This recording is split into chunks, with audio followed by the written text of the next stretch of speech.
Assalamualaikum warahmatullahi wabarakatuh. Udah pertemuan keberapa sekarang? 12, 11 ke 12? 12 ya?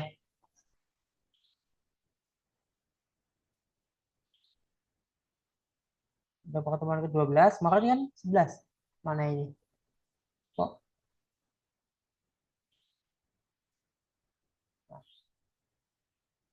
Oke, ini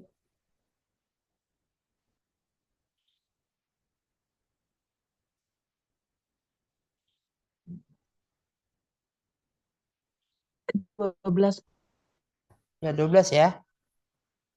Kita bahas bab 8 dari ini. Ya, teman-teman sudah baca?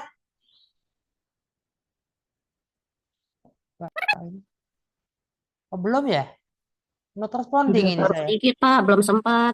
Belum sampai paham Pak, baru baca Bentar, doang. bentar. Ini belum ini ya, belum share ya. Lagi share screen. Share screen. Belum ya? Udah, belum. Belum kelihatan. Tapi saya belum, Pak. Ini not responding ternyata.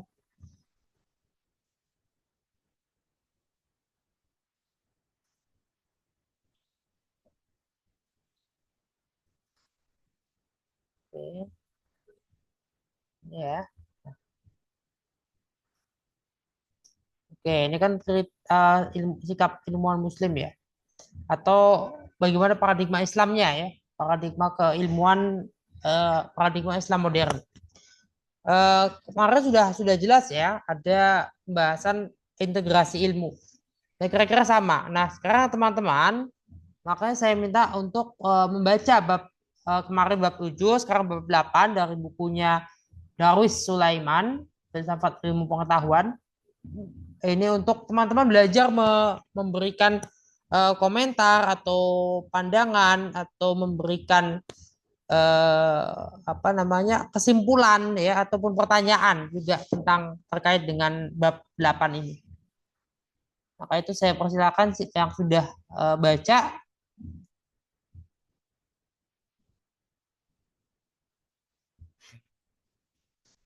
Ayo, silakan.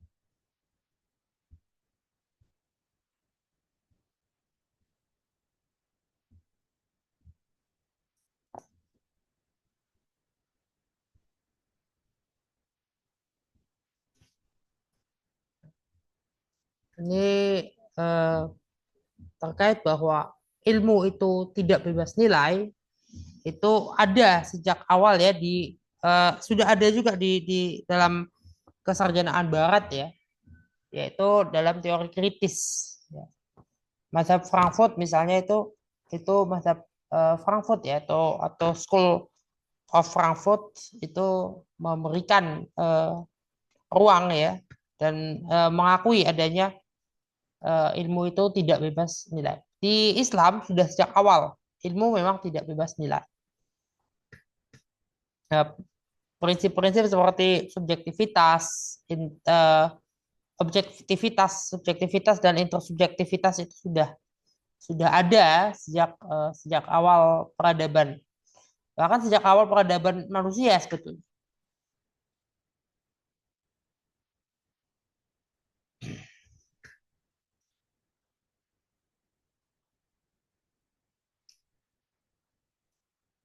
Silakan, ada yang sudah baca?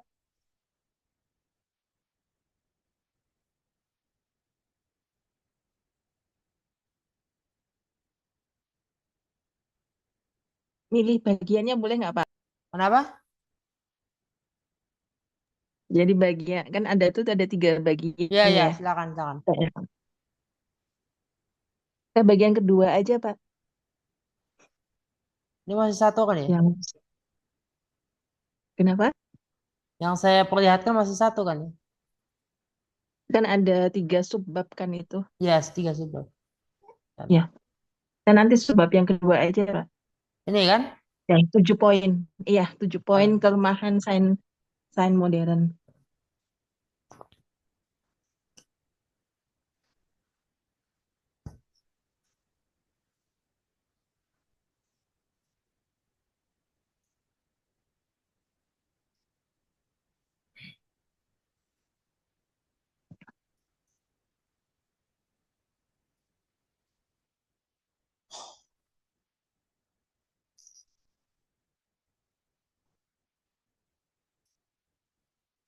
silakan.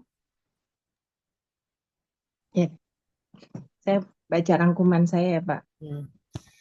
Jadi kelemahan sains modern itu di situ ada 7 poin. Yang pertama eh, adanya reduksionisme dan ketidakutuhan dalam memahami alam. Jadi di sini dimaksudkan eh, apa namanya lebih fokus pada bagian-bagian kecil sehingga kadang tidak bisa memahami alam secara holistik.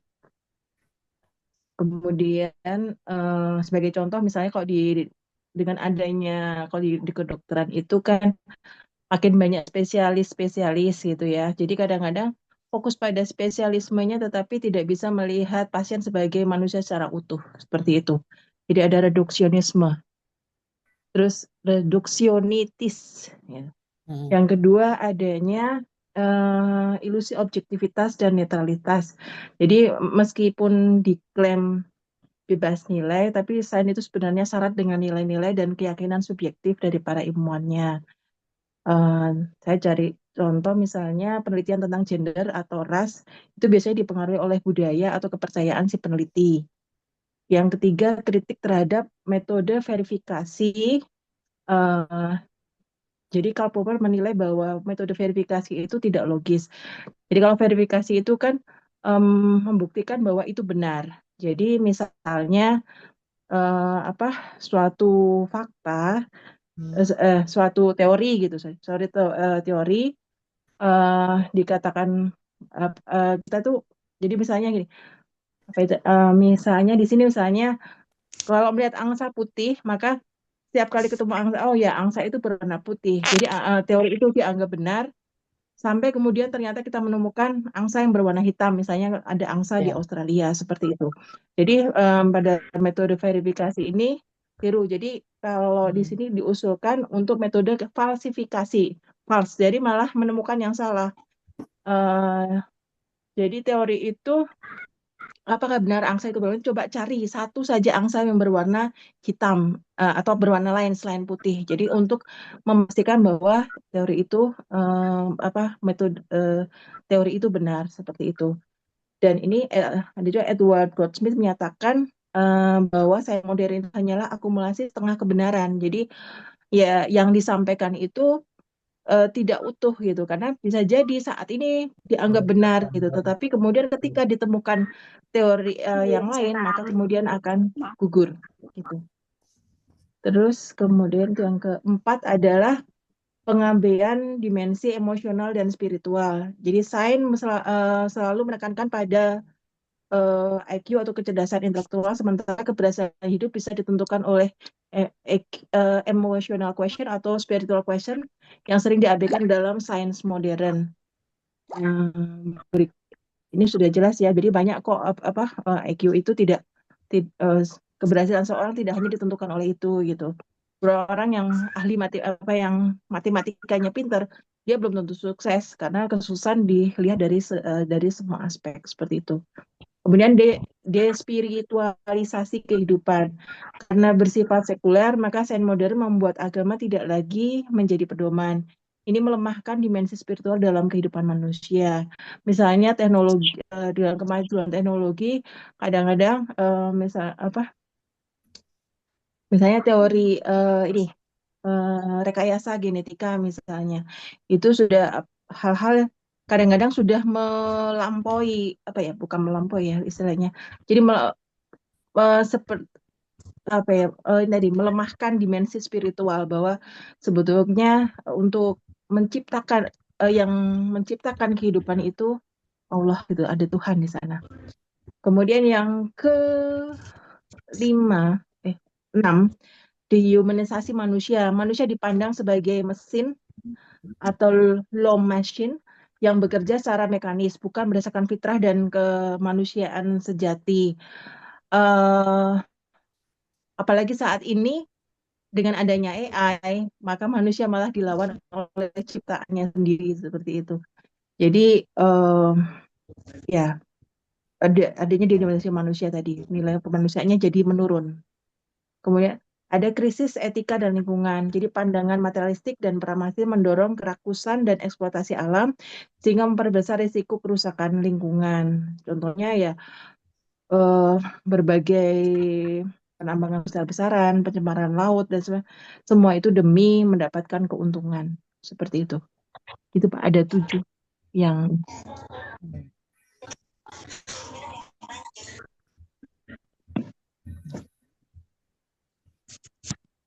Nah, kelihatannya Darwis Sulaiman ini masih apa namanya? Dia masih mengambilnya dari paradigma integrasi ilmu yang lama ya, atau paradigma yang dua itu, yang Islamisasi ilmu dan saintifikasi ilmu. Saintifikasi agama, saintifikasi Islamnya ya. Eh, baik Islamisasi ilmu maupun saintifikasi agama masih memiliki kelemahan yang karenanya kemudian hari ini ada model ketiga itu yang digagas antara lain Muhammad Amin Abdullah, Haji Mardi Azra, kemudian ya tokoh-tokoh yang lain ya, yang akhirnya dampaknya adalah sampai pada adanya konsep-konsep seperti eh, jaring ya, jaring laba-laba ilmu, konsep seperti pohon ilmu dan sebagainya itu. Penempatan ilmu sebagai sumber penempatan agama atau wahyu ya, penempatan wahyu sebagai sumber mata air pengetahuan. Jadi bukan sebagai panduan hidup, tapi sumber mata air pengetahuan. Jadi tepatnya sumber mata. Kalau panduan hidup itu teknis sekali. Ya, penempatan masa wahyu ditempatkan di ranah yang sangat teknis, ya, tidak tepat ya, di situ. Tapi ditempatkan di yang sangat filosofis, yang sangat sangat mendasar, menjadi sumber mata air pengetahuan.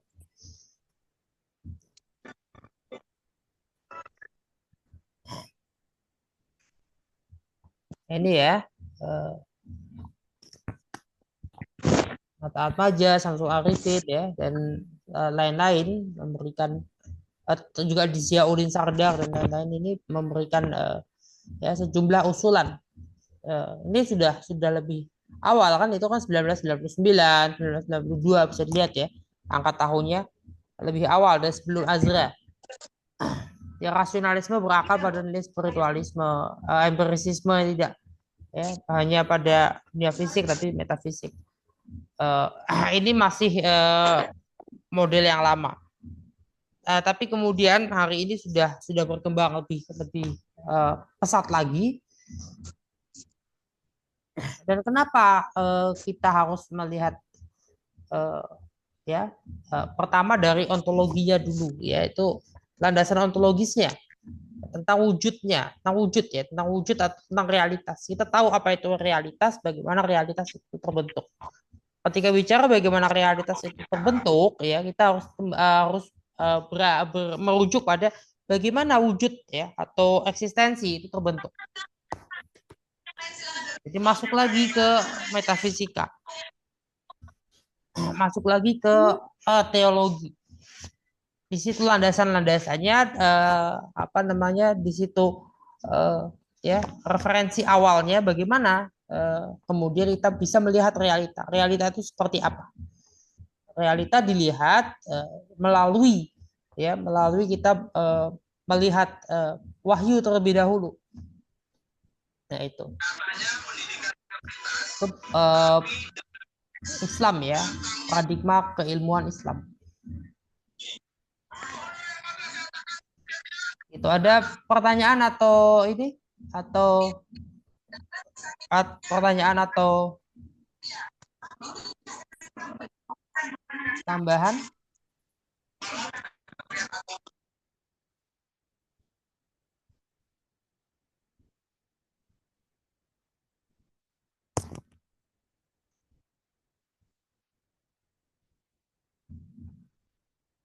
Silakan.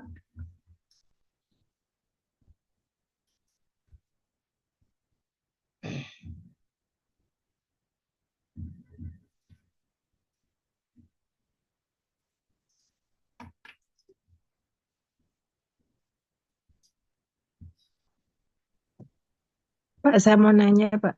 Ya, silakan.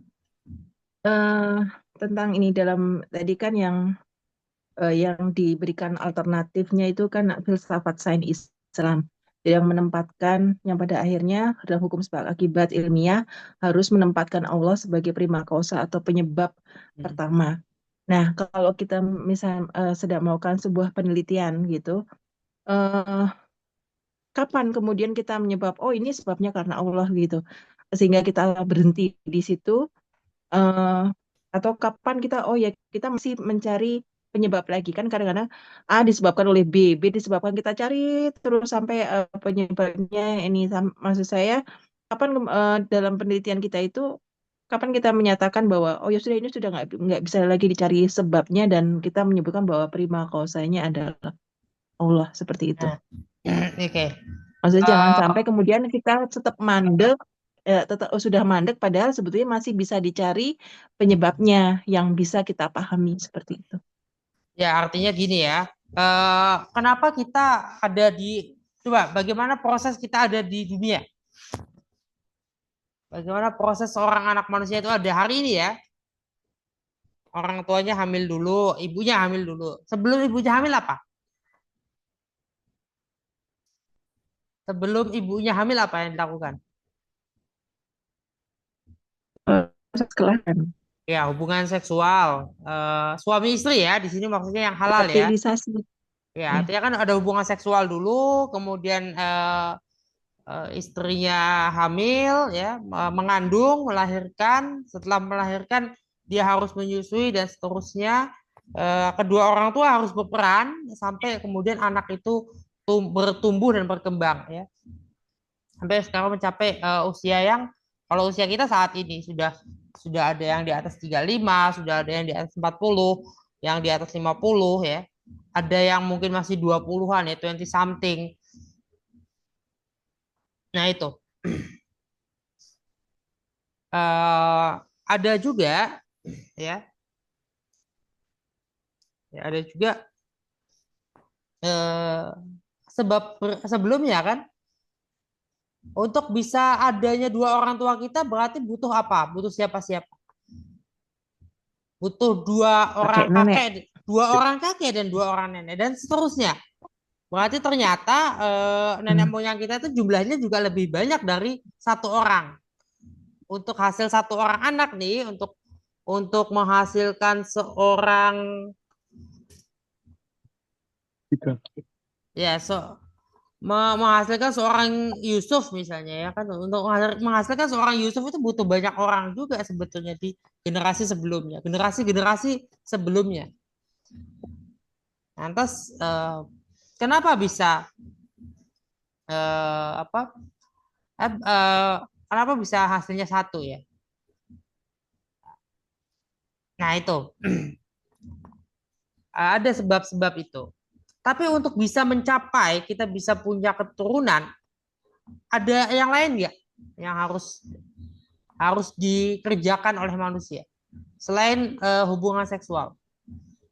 Mungkin nggak mencapai tingkat kesuburan kalau tidak terjaga kesehatannya. Mungkin nggak bisa menghasilkan keturunan kalau misalnya mohon maaf kondisi kondisi alat vitalnya, kondisi kandungannya tidak memungkinkan untuk menghasilkan keturunan, atau kondisi eh, apa ya kondisi laki-lakinya tidak memungkinkan itu untuk menghasilkan keturunan. Azoospermia. Ya kan nggak bisa ya. Artinya Nggak ada bisa. untuk bisa adanya ya. Kita kan sperma laki-laki itu kan berenang, ya. Biar dia berenang itu apa? Harus ada lendir masa suburnya dan kualitas spermanya bagus. Nah, Dia untuk mempunyai kualitas spermanya bagus itu kriteria gimana? normal. Artinya ada upaya manusia di situ ya. Jadi perhatikan gini, kalau belajar tafsir ya, Allah itu kan mengucapkan gimana ketika menciptakan itu, dan itu diulang-ulang dia dalam sejumlah ayat ya. Saya kira ada berapa ayat yang menyebutkan itu. Kun fayakun. Nah, kun fayakun itu kan perintah Allah ya. Yang yakunu itu siapa? Yang terjadilah itu siapa? Yang Yang terjadi itu diciptakan Hah? makhluk. Makhluk. Makhluk. Nah, tapi itu kata Makhluk kerja yang bukan? diciptakan. Fayakun. Itu kata kerja loh, kata kerja bentuk Kata kerja. bentuk orang ketiga, ya. Yakunu itu kan bentuk orang ketiga kan? Benar nggak? Coba yang bahasa Arabnya bagus siapa? Ya, bentuk orang ketiga ya. Maesa. Iya. Bentuk orang ketiga. Jadi Allah menyuruh dia, mereka untuk terjadi. Lalu mereka atau dia itu terjadilah. Dia yang terjadi. Ya, dia menjadikan dirinya sendiri. Tapi bukan secara kebetulan. Karena ada perintah Allah. Kenapa ada al-qalam? Allah yang memerintahkan adanya al-qalam. Kenapa al-qalam menulis di Lauhul Mahfuz?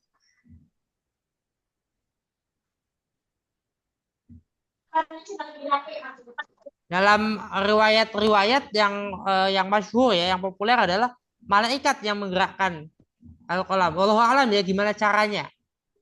Ya, entah bagaimana. Tapi yang jelas al-qalam itu besar. Gak mungkin al-qalam itu kecil. Gak mungkin al-qalam itu sama kayak gini nih. Kelihatan ya? Gak mungkin kayak gini. Gak mungkin. Tidak mungkin seperti ini. Al-qalam itu mesti sesuatu yang besar.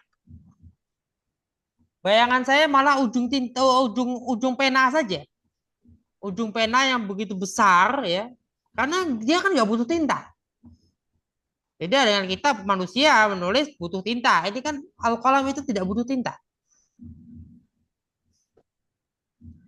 Untuk menuliskan alam semesta di atas Lauhul Mahfuz tidak dibutuhkan tinta.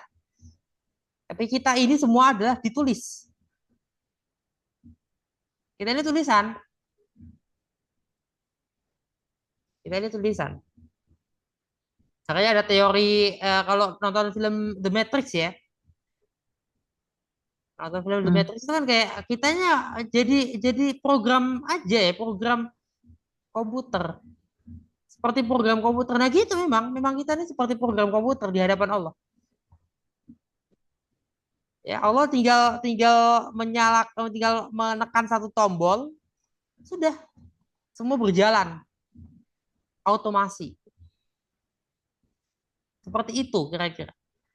Nah itu kan proses ya. Kemudian ada sebab akibat di dalam internal itu. Ada sebab akibat. Beda kalau kita menggunakan laptop, kita mengetukkan jari-jari kita di atas touch komputer kita. Ya, tapi kalau Allah nggak memerlukan itu.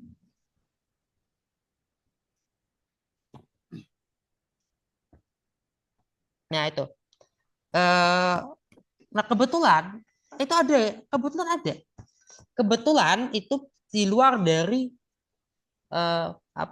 sesuatu yang ada di luar ya dari pola. Kebetulan itu kira-kira sama seperti anomali, sesuatu yang tidak berpola.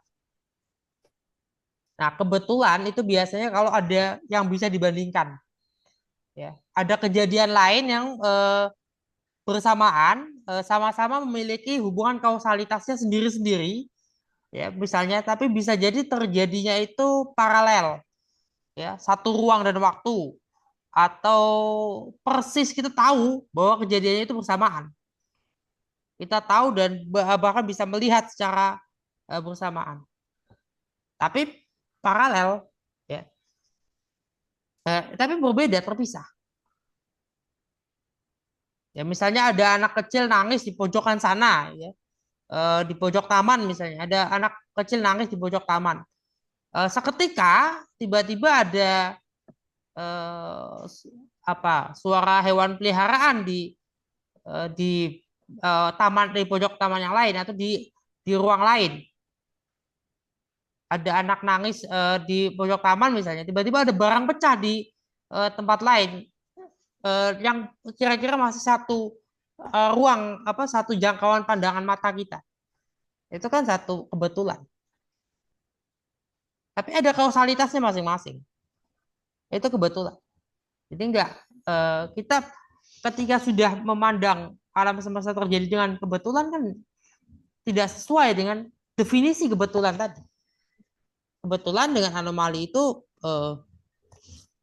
kebetulan dengan anomali itu sangat sinonim, ya. Sinonim. Itu bisa kebetulan, anomali bisa tidak kebetulan, bisa bukan karena kebetulan. Anomali itu bisa tidak kebetulan ketika ya dia berdiri sendiri, tidak ada pembanding, ya. Tidak ada pembandingnya. Kita nggak tahu apa pembandingnya. Misalnya dalam politik, ya, dalam politik rata-rata para politisi kan tidak terlihat ya misalnya kaku terhadap lawan politik, ya, tapi ada sejumlah politisi kita ini anomali, ya. Pak JK itu anomali.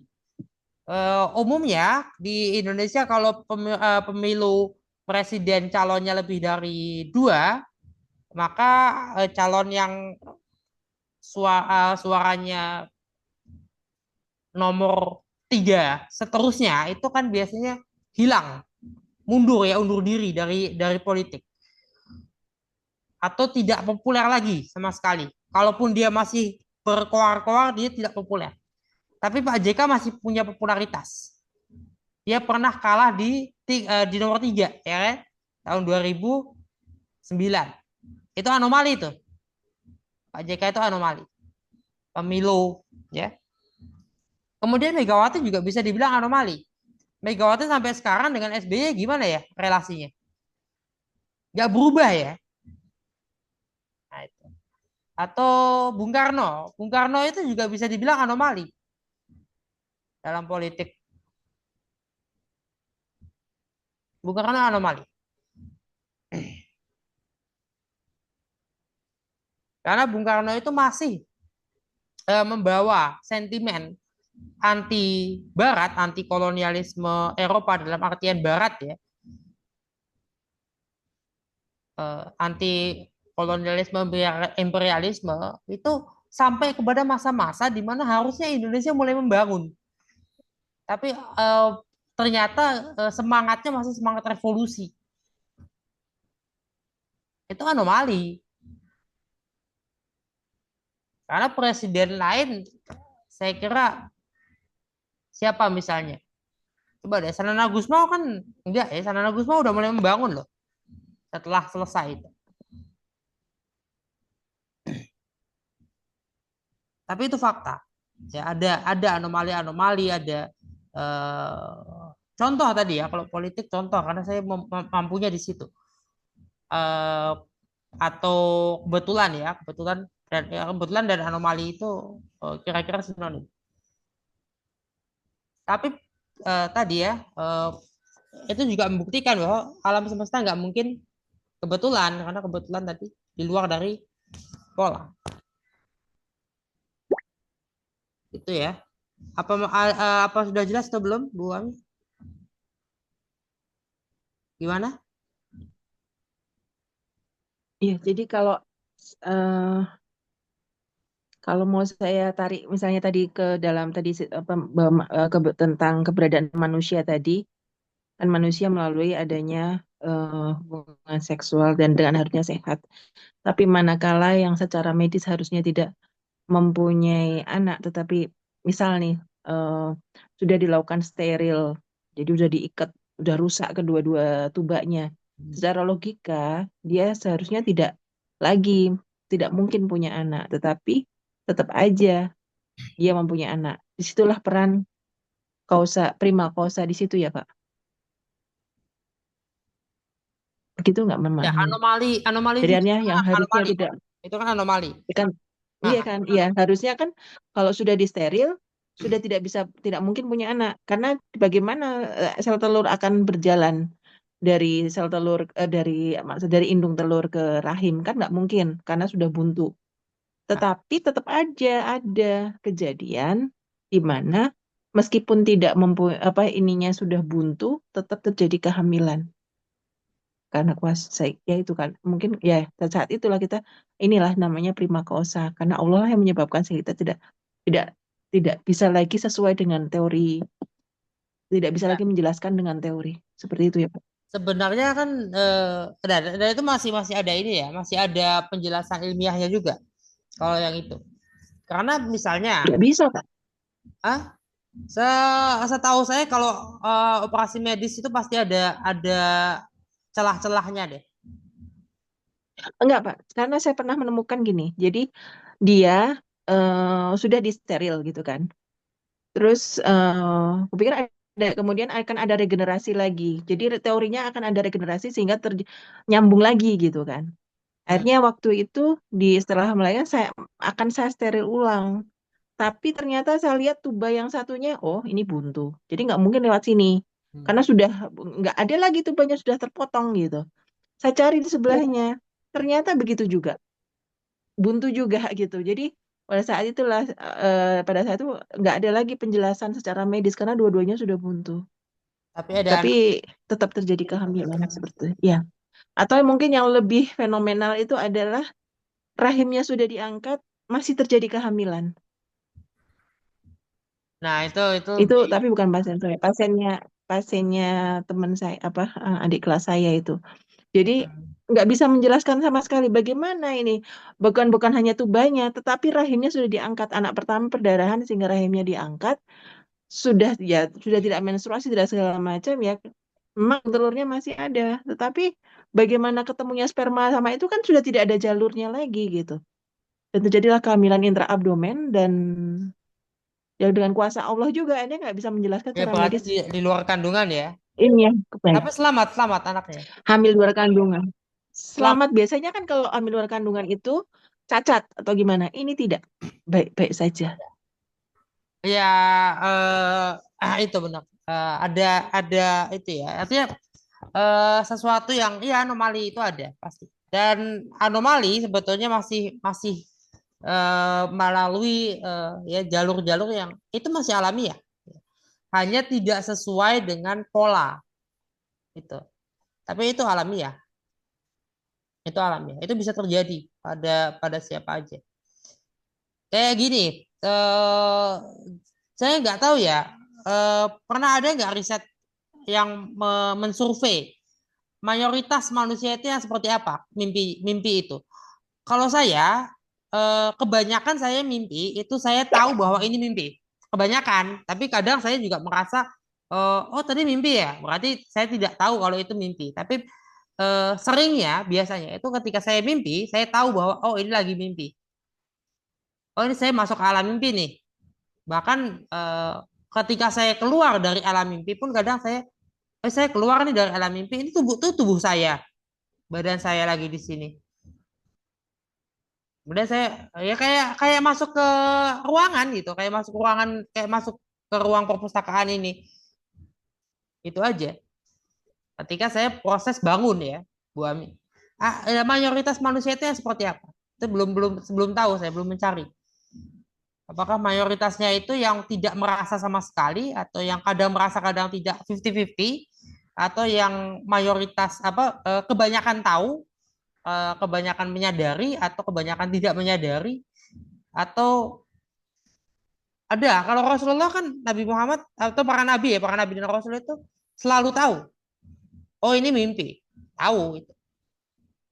Tidak pernah terjadi Rasulullah itu ketika mimpi kemudian oh tadi mimpi ya, oh nggak bakal mungkin. Tapi tahu bahwa ini mimpi.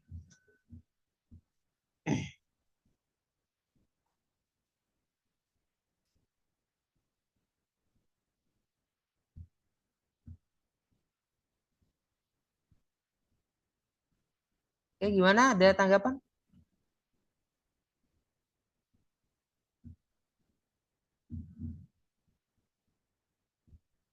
Iya, Pak. Ya, masih ada yang mau dibahas di komentarius. Udah? Ada lagi? Baik, saya Pak. Ya, Tunggu. Tapi sebentar pindah ruangan dulu. Misi, Pak.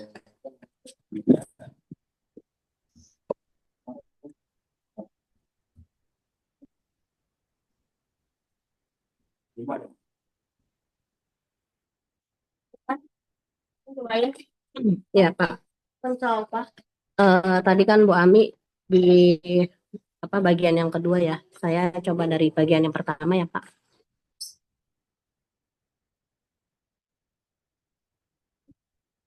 Ova di sana dulu, gitu. Ya, jadi di sini bab 8 ini berbicara mengenai sikap ilmuwan Muslim terhadap sains modern. Bahwa sains Barat ini ada dua ada dua kutub yang berbeda gitu ya antara sains Barat dengan sains Barat dengan sains Islam. Sains Barat ini atau dikenal juga dengan sains modern yang dikenal objektif, yang sifatnya objektif atau bebas nilai. Nah, teori objektif ini yaitu bahwa ilmu pengetahuan itu sifatnya objektif, dia terpisah dari diri kita dan tidak tercampuri dengan keyakinan atau nilai kita. Sementara ini dikecam juga oleh baik ilmuwan Barat ataupun ilmuwan Islam. Kalau ilmuwan Barat di sini yang mengecamnya adalah ada Thomas Kuhn, ada Feyerabend, ada Hess, Polanyi. Mereka mengatakan bahwa sains itu tidak netral gitu, karena yang pertama hasil kajian yang dipengaruhi tunggu dulu. Sains itu tidak netral karena hasil kajiannya yang dipengaruhi oleh pemahaman ini muncul dari hasil kajian yang dipengaruhi oleh sosio budaya setempat. Kemudian yang kedua, sistem nilai masyarakat yang dimiliki oleh pengkaji itu gitu. Sehingga ini menyebabkan adanya sains dunia kapitalis dan juga sains Marxis dan seterusnya gitu. Yang kedua, ini dari ilmuwan Muslim, di antaranya ada Ziauddin Sardar, ada Said Hussein Nasr, ada Al-Attas, bahwa sains itu juga sama, itu tidak mungkin objektif karena berkembang secara tidak ilmiah.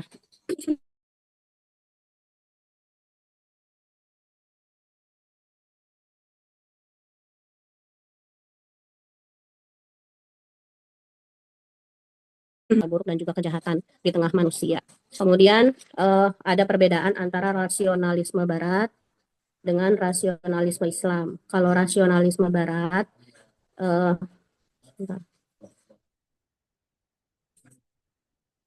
itu akan melahirkan para rasionalis yang bertuhankan akal. Sementara kalau rasionalisme Islam itu akan melahirkan rasionalis yang yakin akan keterbatasan akal. Jadi kalau rasionalisme Barat, akal itu adalah segalanya, sementara rasionalisme Islam, akal manusia itu terbatas gitu. Kemudian kalau rasionalisme Barat itu mereka memahami menggunakan falsafah humanisme yang mengagungkan manusia. Kemudian berpendapat juga bahwa manusia itu dengan kepintarannya bisa mengalahkan Tuhan. Kemudian ada juga premis di kalangan rasionalisme Barat bahwa jika sesuatu itu lebih baik untuk kita, maka lebih banyak yang bisa kita miliki itu akan lebih baik, dan ini akan melahirkan sifat eksploitasi alam tanpa ada rasa bersalah. Kemudian bahwa rasionalisme Barat itu juga hanya berbicara ketepatan dan bukan kebenaran. Nah, beberapa pendapat dari tokoh, misalnya ada Hussein Nasr, bahwa yang pertama, krisis ekologi itu terjadi karena manusia tidak lagi takjub pada diri sendiri dan juga kepada alam raya. Jadi manusia itu hanya menggunakan sains dan teknologi untuk mengeksploitasi alam. Kemudian krisis sains modern yang berdampak pada krisis manusia. Manusia itu diperlakukan sebagai mesin, yaitu ada proses dehumanisasi. Kemudian adanya juga cloning, kemudian ada despiritualisasi. Kemudian ini semua akan meningkatkan depresi, bahkan sampai keinginan untuk melakukan bunuh diri misalnya. Kemudian kalau dari Ziauddin Sartar, terjadi yang namanya imperialisme epistemologis, yaitu bahwa apa yang datang dari Barat adalah pasti modern. Gitu. Kemudian kalau dari Al-Atas, bahwa yang rasionalisme seperti ini gitu, atau eksploitasi krisis kemanusiaan, bahwa manusia itu menempatkan alam pada posisi bahwa alam itu dipaksa memberikan jawabannya. Lalu kemudian ada pemisahan antara pengamat dengan yang diamati, kemudian ada pemisahan antara subjek dengan objek, manusia dengan alam, fakta dengan nilai. Jadi kalau sains itu hanya berdasarkan fakta, lalu kemudian nilai diabaikan, dan dari sinilah terjadinya sekularisme seperti itu. Dan di bawahnya itu nanti ada beberapa perkataan-perkataan para tokoh. Sebentar. Aduh.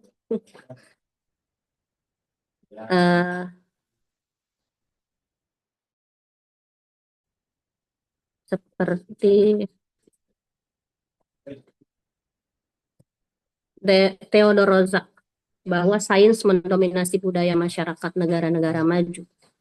Adanya mode kesadaran ilmiah yang disebut saintisme, yaitu suatu cara berpikir di mana eksperimen dan pengalaman statistikal menjadi satu-satunya yang bisa dipercaya. Kebenaran yang diperoleh dengan metode ilmiah dipandang sebagai kebenaran yang mutlak. Ilmu sosial menjadi amat kuantitatif. Perubahan sosial atau individual dipandang dapat dijelaskan secara kuantitatif. Pengalaman dan perasaan manusia direduksi ke dalam simbol-simbol matematis. Nilai-nilai seperti dikembangkan oleh rasionalisme, empirisme, sekularisme, dan pragmatisme yang semuanya itu oleh Herman Kahn disebut sebagai budaya indrawi. Kini menonjol dengan gaya hidup individu, baik dalam masyarakat maupun dalam pemerintahan. Mungkin seperti itu, Bapak. Ya. Terima kasih. Ya, baik ya. Oke, makasih Bu Najma. Oke, ya, jadi kritik terhadap sains Barat ya. Jadi Islam modern ya, pemikiran Islam modern itu mengkritik ya, menyampaikan kritik dan mengoreksi apa yang sudah dibentuk oleh Barat. Ya, Barat itu memisahkan Islam dan memisahkan agama dan pengetahuan itu karena masa lalu sebetulnya, karena adanya trauma-trauma di masa lalu. Itu yang terjadi ya di Prancis. Laicite itu cenderung pada sikap memusuhi agama. Ya, sikap memusuhi agama, memusuhi Jadi pernah dengar ya agama itu disamakan dengan daleman atau bahkan disamakan dengan kemaluan. Saking agama itu dianggap kurang privat. Pernah dengar ya? Itu laicite. Itu yang kemudian diadopsi oleh Kemalisme. Kenapa? Loh, memang yang dijatuhkan oleh Kemal Atatürk ya, itu khalifah yang boneka gitu loh. Itu khalifah boneka, khalifah yang sudah terpenjara, sudah nggak bisa apa-apa lagi, sudah nggak punya kekuasaan lagi, nggak punya wibawa lagi di hadapan negara-negara sekutu yang ini ya kan, central power ya, kekuatan pusat. Eh, ya tiga kekuatan pusat ya, tiga ya kalau nggak salah, Jerman, Turki, sama apalagi itu. Nah, Turki dan Jerman berada di pihak pusat ya, kekuatan pusat ya, yang kemudian kalah dalam Perang Dunia Pertama. Begitu kalah dalam Perang Dunia Pertama, Jerman habis, Turki juga habis. Bahkan wilayah batas wilayah Turki yang dibuat oleh Barat, oleh pihak pemenang Perang Dunia Pertama itu lebih kecil dari Turki yang sekarang. Maka Atatürk membebaskan Turki. Tapi ya, dalam proses memerdekakan Turki itu, Atatürk ya,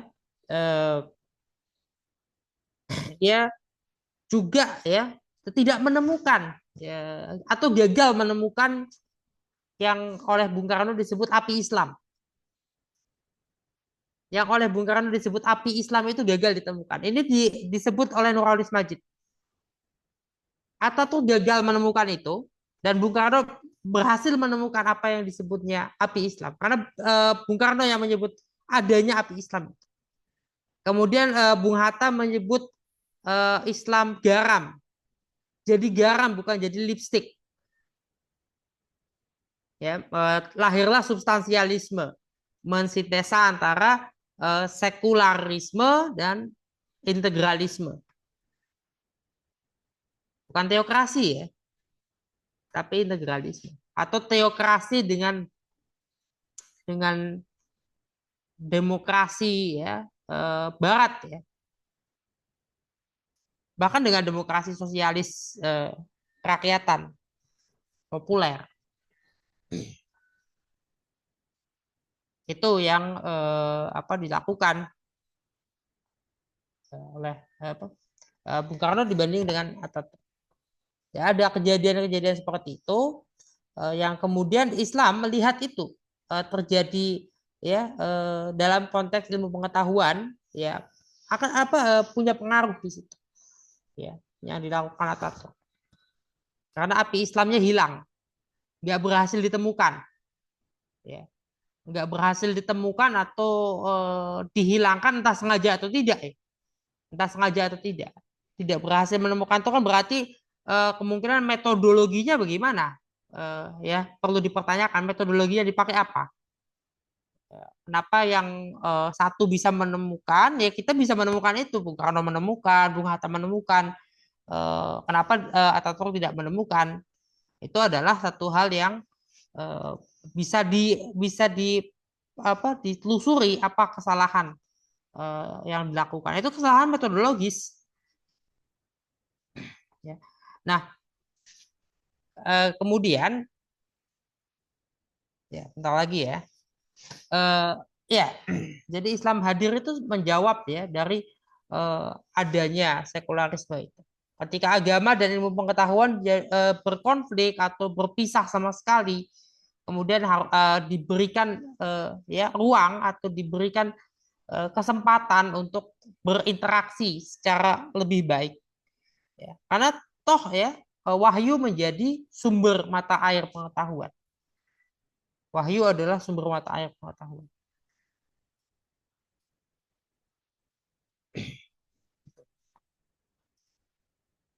Oke, ada lagi?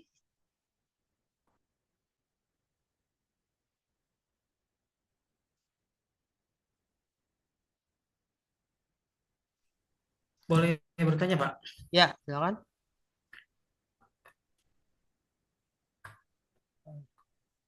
Eh, saya mau bertanya gini Pak, gimana ya? Bisakah, bisa nggak sih dikembangkan suatu model ilmu pengetahuan yang menggabungkan antara pendekatan logis dan dimensi spiritual? Kalau misalnya bisa, gimana bentuk dan karakteristik ilmu tersebut, Pak? Oke.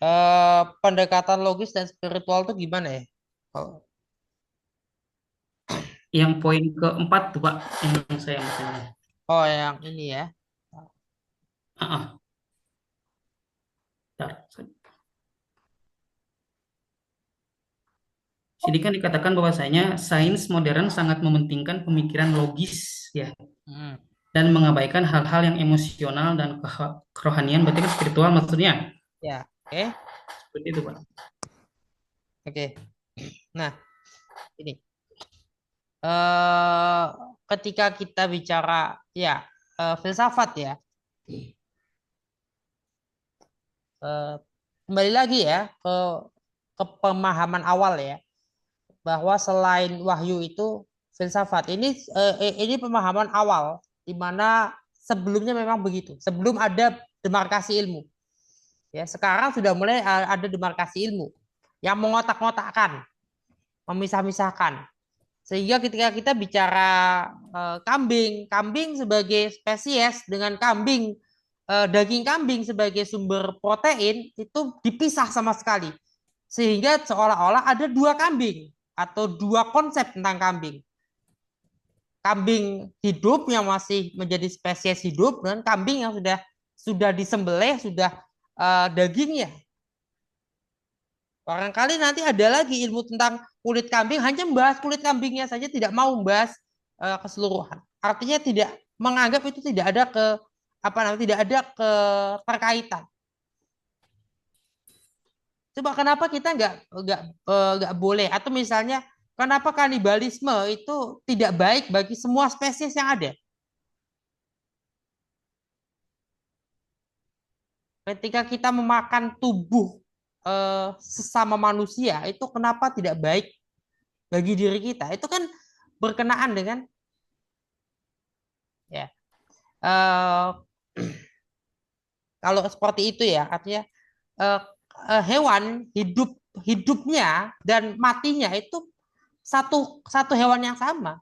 Ketika seekor kambing hidup kan, kita kita sembelih, kita potong-potong, kita makan. Itu kan kambingnya tadi yang tadi hidup itu kan, nggak mungkin kambingnya berubah gitu loh, atau pindah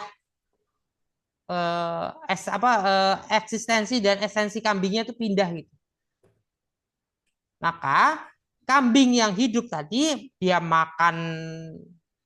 makannya rumput, dia makan dedaunan tertentu, tumbuh-tumbuhan tertentu, tidak memakan tumbuh-tumbuhan yang tertentu. Dia mungkin menyeruduk sembarangan misalnya ya. Atau dia ketika disembelih dalam keadaan stres.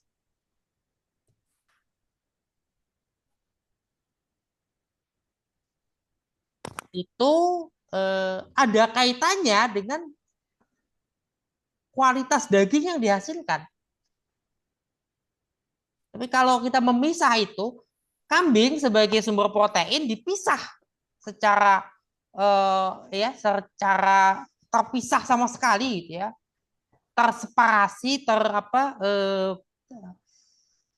sekuler ya, tersekularisasi gitu ya. Pokoknya nggak satu gitu ya. Benar-benar dicerai-beraikan antara sumber protein dan spesies itu. Padahal individunya sama nih.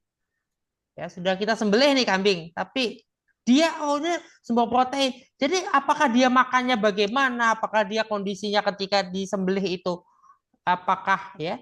Dan itu nggak berpengaruh sama sekali bagi kualitas daging. Kalau gitu, kenapa kalau sapi gila kita nggak mau makan?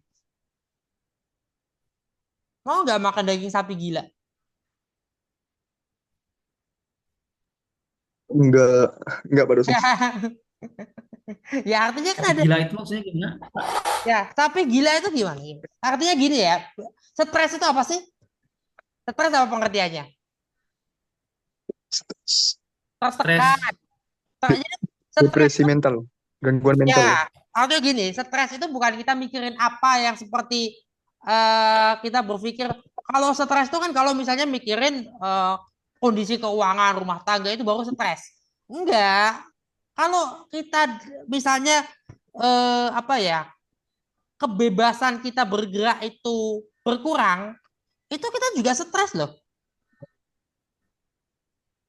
Misalnya gini, mau keluar ya, mau jalan ya, kita kan butuh ruang misalnya butuh udara, butuh bosan itu bikin stres. Ah gini terus ya, duduk terus selama berjam-jam di apa di balik belakang komputer ya, di depan komputer atau duduk di belakang setir kendaraan selama berjam-jam, stres ya. Stresnya mikirin apa? Nggak mikirin loh, nggak mikir apa-apa loh sebetulnya. Kita nggak menganggap itu ini. Jadi kalau kalau ada orang ngebut atau berupaya ngebut di jalanan yang macet, itu dia stres, dia tertekan. Karena pikiran dia sudah ada dia ingin cepat-cepat sampai. Kenapa? Kalau tidak cepat sampai, pikirannya apa? Dihukum atau ada sanksi terkait pekerjaannya, sekolahnya, kuliahnya. Sehingga pikiran itu membuat stres, tertekan. Hewan mengalami. Hewan mengalami stres itu kan mungkin ada hal-hal yang membuat dia stres ya. Gini, hewan itu makin besar makin butuh ruang yang lebih besar. Biasanya begitu ya. Semakin dia aktif, umumnya karnivora butuh ruang lebih besar daripada herbivora. Umumnya karnivora butuh ruang lebih besar dari herbivora. Serius ini. Coba aja piara kucing taruh di kamar yang kecil ya, yang sempit. Besar dia di usia besar ya, di atas 1 tahun kan. Udah stres, taruh misalnya gak boleh keluar. Setahun dikurung di situ. Berubah dia.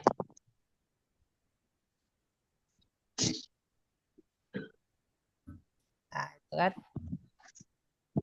Binatang bisa stres. Walaupun dia nggak mikirin anaknya, nggak mikirin sekolah, nggak mikirin ya. Stres itu tertekan, perasaan tertekan. Ya. Depresi itu perasaan ya tertekan ya. Bukan karena ini, bukan mesti karena, tapi karena masalah yang berkenaan dengan spesiesnya sendirilah pokoknya. Ya. Dia pengen lari-lari nggak bisa misalnya. Dia kan pengen lari, dia kecepatannya misalnya sampai 50 km per jam larinya. Tapi dia hanya bisa lari, bukan lari malah hanya bisa jalan kaki kecil-kecil dengan kecepatan yang sama dengan kecepatan orang dewasa berjalan 4 km per jam atau 5 km. Ya kan stres.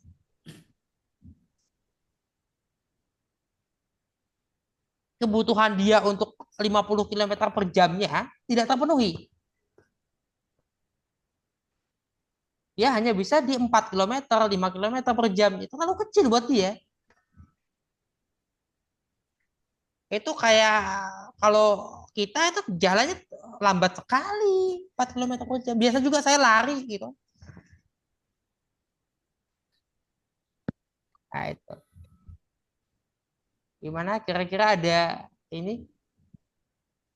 Artinya kira-kira. Hah? Gimana coba? Berarti sangat memungkinkan kayak pengetahuan yang menggabungkan antara logis dan spiritual tersebut. Karena Dari contoh kasus Bapak yang sebutkan. yang spiritual itu kan bukan ini ya Pak Iqbal. Yang spiritual itu bukan sesuatu yang tidak logis, ya. Bukan sesuatu yang bertentangan atau berlawanan dengan logika.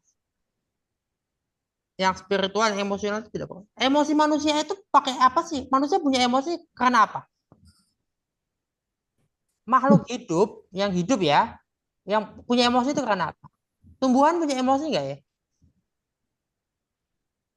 Tumbuhan punya emosi? Tumbuhan punya emosi. Kemungkinan enggak ya? Tumbuhan apa dulu, Pak? Tumbuhan punya kayaknya kemungkinan enggak ya? Iya. Kemungkinan tidak ya? Iya. Kemungkinannya ya, kita asumsikan Aku aja juga lah. diem ya. Kemungkinannya antara 60-40, kemungkinan kalau tumbuhan tidak punya emosi. Berarti yang punya emosi adalah makhluk yang bisa berpindah tempat dengan kaki atau dengan anggota tubuhnya. Berarti cacing bisa punya emosi. Ular bisa punya emosi, ayam, unggas, ikan ya, jenis-jenis itu. Hewan ya, yang beranak pinak, yang melakukan hubungan seksual antara jantan dan betina, itu yang punya emosi. Katakanlah seperti itu ya. Kita mencoba untuk berasumsi itu aja yang punya emosi. Dan manusia, ya. Berarti manusia ini lebih mirip sama hewan ketika sama-sama punya emosi. Dan yang membuat kita punya emosi itu apa? Kalau gitu. Saya nggak pernah lihat ada pelajaran biologi itu dalam anatomi tumbuhan, ada otak tumbuhan. Otaknya pohon gitu, nggak ada. Otaknya bunga nggak ada. Nggak ada kan? Kalau jantung pohon ada nggak ya? Ya, jantung mungkin Ada ya, jantung pisang. tapi Jantung pisang. nggak ada ya. Berarti kita beranggapan tidak ada otaknya pohon, adanya otak manusia.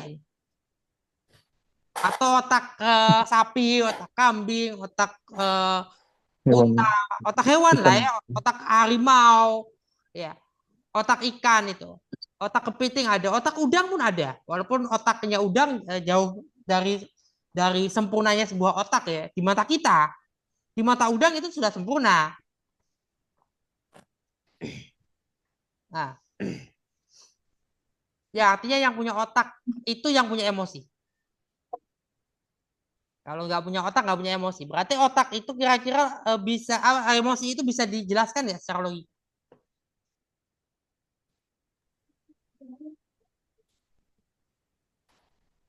Tidak. Hah?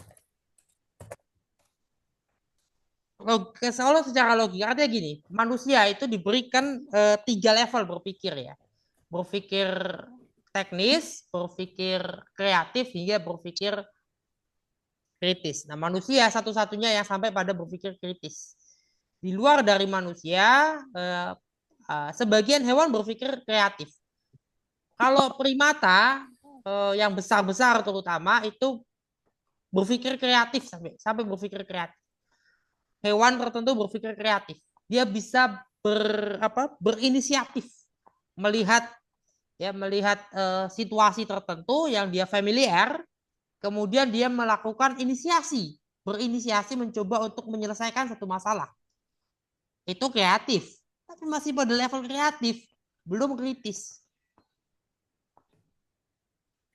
Kalau kritis kita punya metodologi. Nah, itu makanya digunakan logika. Logika itu nggak asal mikir, ya, tidak asal mikir. Nah, manusia punya keterbatasan itu karena apa? Kalau kita baca atau kita melihat ke dalam inti atom, apa dalam inti atom itu?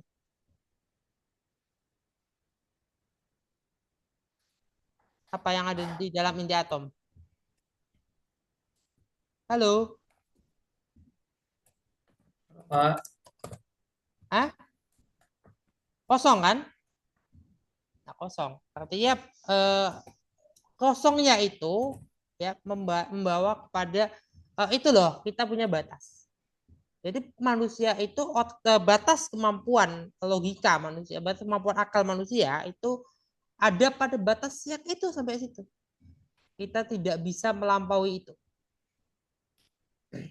Kita tidak bisa ya kalau melihat ayatnya ya, ruh itu adalah urusan Tuhanku gitu kan. Adalah sebagian dari urusan Tuhan. Kemudian kiamat juga ya. Ada para ilmuwan berspekulasi, memberikan prediksi kira-kira usia bumi, usia tata surya kita berapa tahun lagi. Bisa jadi 1 juta tahun lagi, bisa lebih, bisa kurang.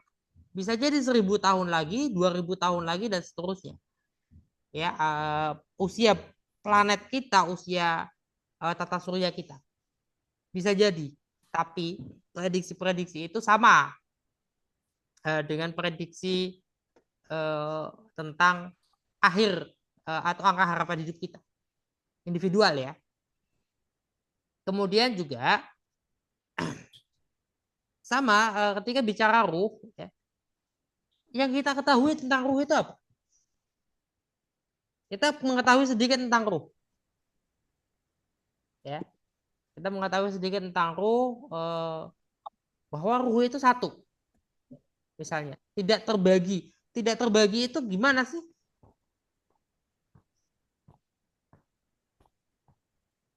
Tidak terbagi, tidak ada bagian-bagian. Kalau ini masih ada bagiannya nggak? Tangkir ini masih ada bagiannya nggak?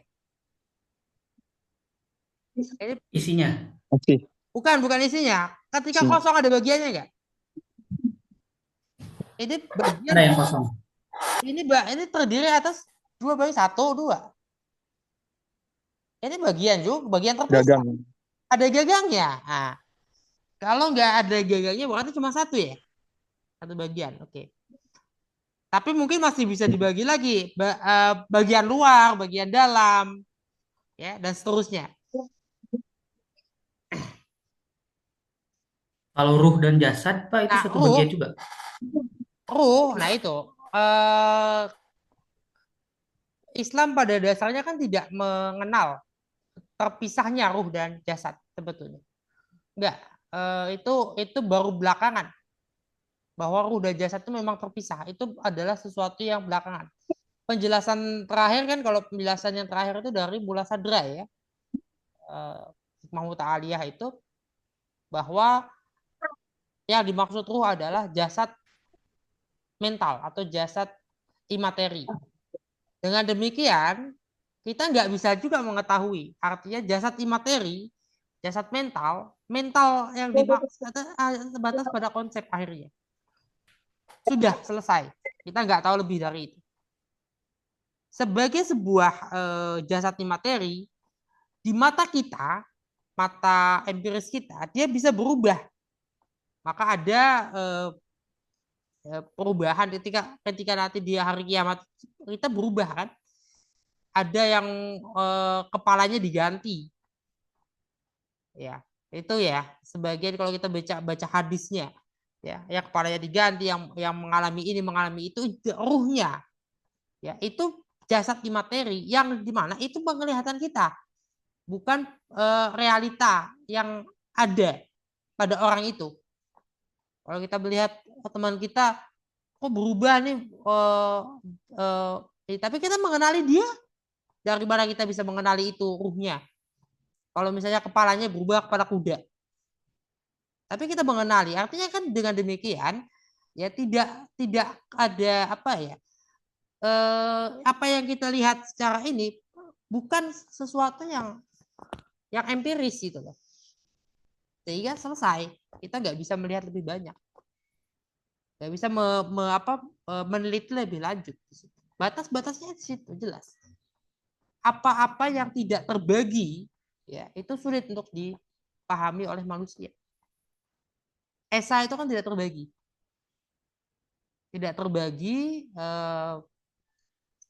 apalagi tidak terjangkau ya, tidak terjangkau. Jadi manusia nggak bisa membaginya. Kita bisa mempelajari sesuatu ketika kita bisa membaginya, kita bisa membedahnya. Sama kayak kita mau belajar tentang anatomi kita kan, jasad kita kan dibelah-belah ketika kita ya, dokter pertama kalinya ilmu kedokteran itu kan mengetahui anatomi manusia dari membelah-belah jasad manusia. Kalau nggak dibelah-belah itu nggak tahu itu. Dibuka perutnya, dalamnya kayak gimana itu kan setelah penelitian dan ada bagian kan. Kalau nggak ada bagian kita tidak bisa mempelajarinya. Bisa tapi tidak sampai mendalam gitu. Gitu ya. 9.30. Ada lagi atau gimana? Izin masuk Pak dosen. Ya, silakan. Saya mau sedikit menjawab pertanyaan dari Mas Mahesa tadi. Kalau menurut saya, eh, yang namanya sains dan agama itu tidak bisa disatukan, tetapi bisa berdampingan ya. Oke, Mas saya Iqbal tadi, Mas. contohkan. Mas Iqbal tadi. Oh ya, Iqbal tadi ya. Pertanyaannya Gimana, Mas Mas? Iqbal. Iqbal tadi yang Pertanyaan Iqbal. Mas Iqbal ya. Oh, iya, ngapunten. Ya, tadi yang namanya sains dan agama itu tidak bisa gabung, tapi bisa berdampingan. Contohnya, kita semua di sini kan percaya adanya Tuhan, adanya Allah. Tapi kan nggak ada dalilnya. Apakah di Al-Quran ada yang mengatakan wallahul wujud, Allah itu ada, nggak ada. Makanya diberi kenikmatan mata, telinga untuk melihat kekuasaan Tuhan.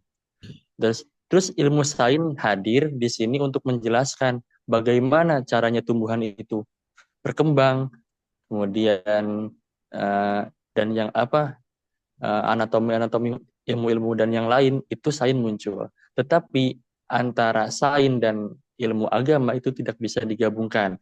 Contoh, atau dalam artian iman lah. Kita wudhu saja kan, ketika wudhu kita suci kemudian kentut batal. Tetapi yang dibasuh kan bukan pantatnya, tapi muka, tangan. ya. Kemudian kita puasa. Puasa kita nggak makan dari subuh sampai maghrib. Itu kalau menurut akal kan nggak bisa Itu disampai karena lapar, Pak. itu sama Pak Ya, Ahmad ya, sama seperti gini loh, sama seperti sepak bola. Sepak bola itu kenapa 11 lawan 11? Kenapa ada kiper, ada hakim garis, hakim garisnya 2. hmm, Sama seperti itu sebetulnya. Kalau tadi ya, yang tadi apa argumentasi tadi, itu sama gitu. Itu sesuatu yang sifatnya barangkali lebih ke ritual ya. Itu bukan ilmu, tapi ritual. Bukan ilmu dalam artian sesuatu yang bisa apa ya istilahnya itu. Bukan sesuatu yang ini. Itu ritual. Ritual itu tidak apa? Memang dipelajari tapi lebih lebih ke sesuatu yang kebiasaan ya. Kalau kalau itu kan soal ritual. Ritual itu bukan sesuatu kenapa jumlah rakaatnya 3 gitu. Itu nggak masuk. Tapi ketika kita bicara gerakan sholatnya misalnya, kenapa mengangkat tangan? Kenapa ruku dan sujud? Nah, itu masih bisa. Tapi kalau kenapa 3 rakaat, kenapa 2 rakaat, kenapa itu nggak masuk. Kenapa wudhu itu kemudian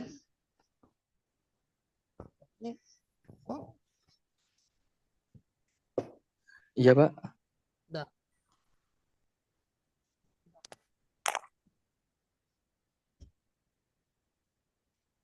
Pak dosen sedang kendala ya, jadi macet videonya, zoom-nya.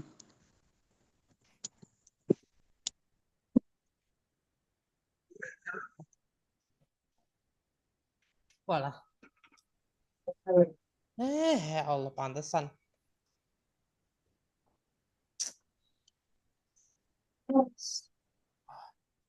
Halo, Halo Pak. Iya Pak, ini kedengeran ya saya? Kayak lagi ini not dengeran responding. Pak dosen. Bisa Tadi kedengeran? sempat hilang, Pak. Sekarang ada lagi. Tapi masih not responding saya. Saya masih not responding Masih. di sini. Di sini not responding, nggak ada. Selain layar yang kebetulan ada ininya, ada zoomnya, tapi di sekitarnya hitam. Ini zoom workplace masuk lagi. Yang penting suaranya kedengeran Pak. Oke, not responding, zoomnya not responding. Ini saya, oke.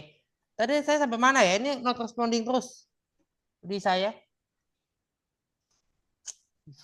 Tadi membahas kalau ruku dan sujud bisa dianalisa, tapi kalau bisa jumlah rakaat itu tidak bisa Misalnya. dianalisa. Ya, jumlah rakaat tidak bisa dianalisa karena masuk dalam sama ibaratnya analoginya ya, sama seperti sepak bola itu. Kenapa 11 lawan 11? Itu jumlah rakaat itu kira-kira, atau apa? Soal wudhu ya. Kenapa dibasuh? Kenapa sekalipun ada manfaat itu ya. Ketika kita membersihkan tangan, pasti kotoran-kotoran di dalam dari bagian-bagian tubuh itu berjatuhan, ya berjatuhan, mengikuti aliran air. Namun kemudian masalah jumlahnya kita tidak, setahu saya ya, itu bukan ranah ilmiah, bukan ranah ilmu pengetahuan.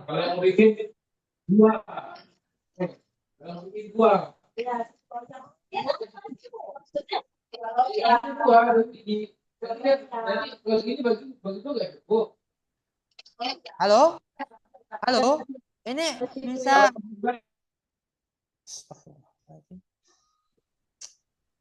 Saya gimana ini kok?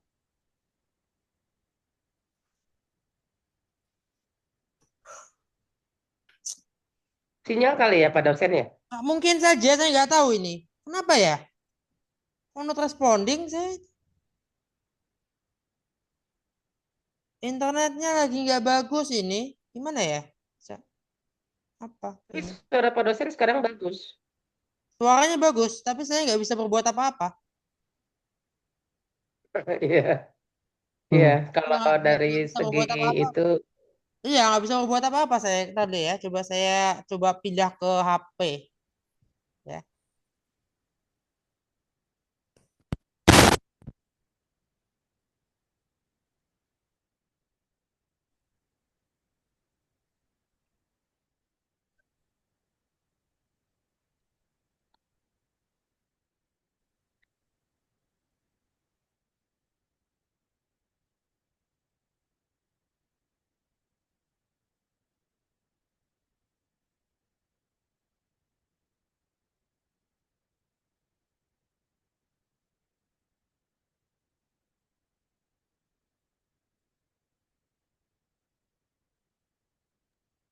Iya Pak, kedengeran.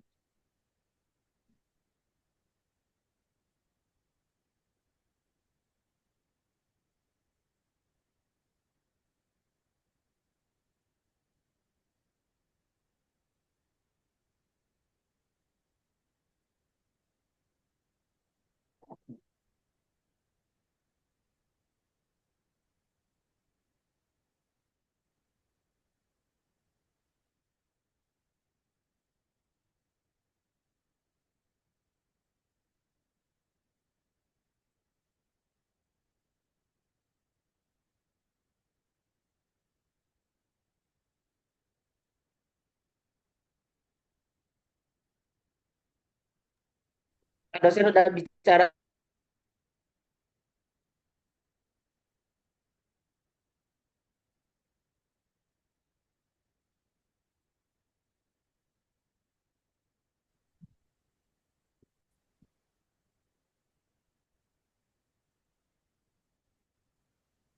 Itu ya, salah satunya yang bisa di ini ya, terkait saya jadinya terganggu ya. Ini sudah bagus belum? Sudah ini ya. Makasih not respon di sini. Coba.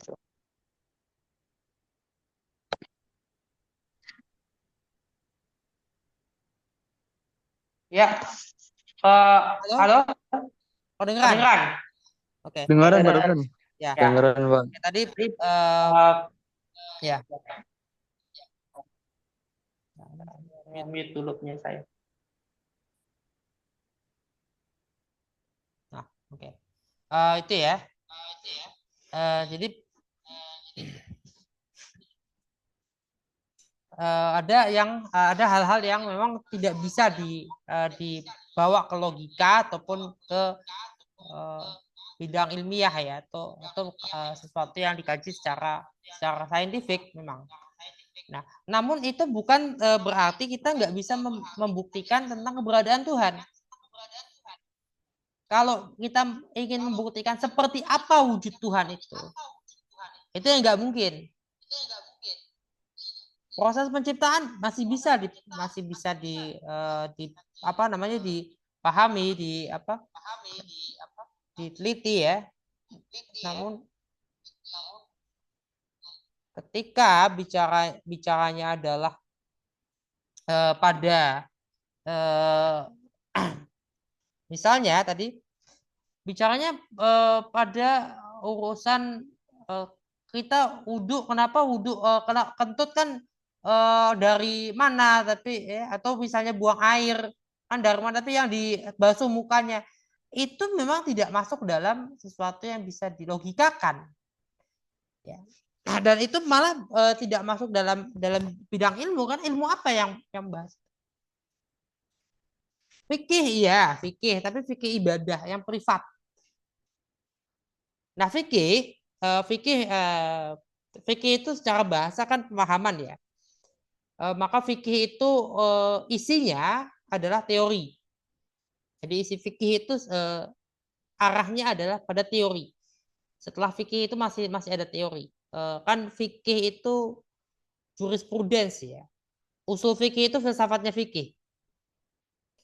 Ya. Usul fikih sebagai filsafatnya, ya. Kemudian filsafat fikih, ya, filsafat hukum. Kemudian sebenarnya filsafat pemahaman agama sih, bukan filsafat hukum, ya. Kalau saya memahaminya filsafat pemahaman agama, karena belum masuk dalam jurisprudens, ya. Fikih, kemudian fikih itu lebih ke pemahaman, ya, karena bahasa Arab ya kan diterjemahkannya dan dimaknainya sebagai suatu pemahaman. Berarti isinya adalah teori, dan memang isinya teori, ya, bukan syariah dalam arti hukum. Kalau setahu saya bahasa Arab untuk legal atau hukum, ya, itu ya syariah. Semua hukum itu syariah. Kalau nggak salah pernah saya lihat surat siapa itu berbahasa Arab, kan ketika bicara illegal itu ghairu syar'i itu adalah illegal. Jadi illegal di sini kan berarti ghairu syar'i, tapi bukan syar'i dalam artian ghairu syar'i, bukan dalam artian tidak syar'i dalam hukum Islam atau hukum Al-Qur'an, tapi hukum yang dimaksud adalah ya bicara perundang-undangan. Ilegal dalam konteks hukum perundang-undangan biasa pada umumnya, ya, secara umum general, mau hukum Islam ataupun positif lain yang sekuler. Nah, itu. Jadi saya menempatkannya gini, ketika kita bicara ritual tidak semuanya bisa dipahami atau dicari logikanya, tapi memang ada sesuatu yang ya kayak kita main bola, kita lari, lari kan manfaat lari itu sesuatu yang, ya, kita menyepak bola dengan kaki, gerakan menyepak, menendang itu kan suatu gerakan yang masuk dalam olahraga, ada manfaat kesehatannya, sama kayak kita gerakan sholat ada manfaatnya untuk kesehatan.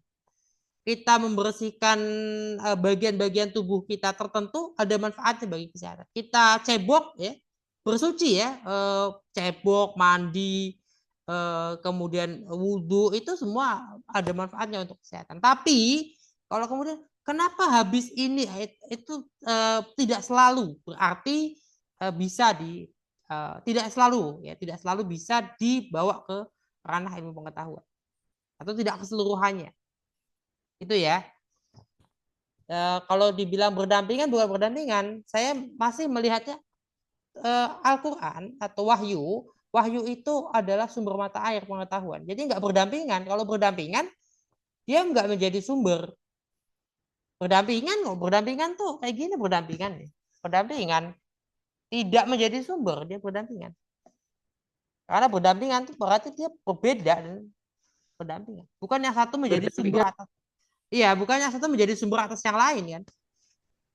Tidak ada yang di bagian intinya. Gitu. Itu, ya, barangkali, ya. Kita tutup dengan hamdalah sama-sama. Alhamdulillah rabbil alamin. Tinggal